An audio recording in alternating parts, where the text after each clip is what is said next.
വയനാട്ടെ ദുരന്ത ഭൂമിയിൽ നിന്ന് ഹൃദയം തകർക്കുന്ന നിരവധി വാർത്തകളും വീഡിയോകളുമാണ് പുറത്തു വരുന്നത്. അതിലേറ്റവും വേദനിപ്പിക്കുന്ന ഒരു വീഡിയോയാണ് ചാലിയാർ പുഴയിലൂടെ ഒഴുകി വരുന്ന മൃതദേഹങ്ങൾ.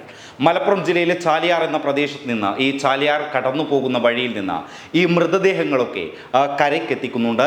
3 വയസ്സുകാരൻ്റെ മൃതദേഹമാണ് ആദ്യമായി ചാലിയാർ പുഴയിൽ നിന്ന് ഇന്ന് പുറത്തെടുത്തത്. പിന്നാലെ 25ഓളം മൃതദേഹങ്ങളാണ് ചാലിയാറിൽ നിന്ന് ഇന്ന് കരയ്ക്കെത്തിയത്. അതായത് മുണ്ടക്കയത്തെ ഉരുൾപൊട്ടലിൽപ്പെട്ട് മരണപ്പെട്ട ആളുകളുടെ മൃതദേഹങ്ങളാണ് ചാലിയാർ പുഴയിലൂടെ ഒഴുകി വരുന്നത്. അതിലേറ്റവും വേദനിപ്പിക്കുന്ന ഒരു ഘടകം എന്ന് പറയുന്നത് പലരുടെയും ശരീരഭാഗങ്ങളാണ് ചാലിയാർ പുഴയിലൂടെ ഒഴുകി വരുന്നത് എന്നുള്ളതാണ്. അതായത് ചിലരുടെ കൈകളോ കാലുകളോ ഒക്കെയാണ് ഈ പുഴയിലൂടെ ഒഴുകി വരുന്നത്. അതൊക്കെ കരയ്ക്കെത്തിക്കുന്നുണ്ട്. പക്ഷേ മൃതദേഹങ്ങൾ ലഭിക്കുമ്പോൾ പോലും മൃതദേഹങ്ങളിൽ പലതിനും കൈയും കാലും ഇല്ലാത്ത ഒരവസ്ഥ, വളരെ വേദനിപ്പിക്കുന്ന ഒരു അവസ്ഥ തന്നെയാണ് പുറത്തു വരുന്നത്. ഏതാണ്ട് 25ഓളം മൃതദേഹങ്ങൾ ഇതിനോടകം തന്നെ ചാലിയാറിൽ നിന്ന് കണ്ടെത്തിയിട്ടുണ്ട്. ഔദ്യോഗിക സ്ഥിരീകരണം പുറത്തു വരും ഏതാനും നിമിഷങ്ങൾക്കകം, അല്ലെങ്കിൽ ഏതാനും മണിക്കൂറുകൾക്കകം പുറത്തു വരും. നിലമ്പൂർ MLA PV അൻവറിൻ്റെ ഫേസ്ബുക്ക് പോസ്റ്റിൽ രേഖപ്പെടുത്തുന്ന അവസാനത്തെ ഒരു കണക്ക് എന്ന് പറയുന്നത് 25ലധികം മൃതദേഹങ്ങൾ കണ്ടെടുത്തു എന്നുള്ളതാണ്. ഒരുപാട്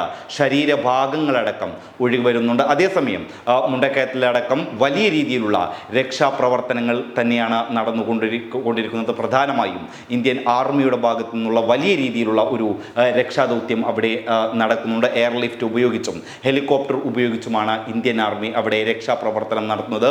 കൂടാതെ ഒട്ടനവധി സന്നദ്ധ സംഘടനകളും ഈ മേഖലയിൽ ഇറങ്ങിയിട്ടുണ്ട്, ഈ ദുരന്ത മേഖലയിൽ ഇറങ്ങിയിട്ടുണ്ട്.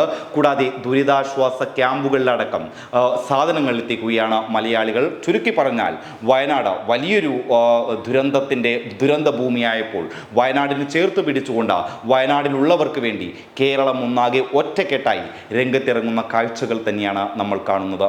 News desk public Kerala.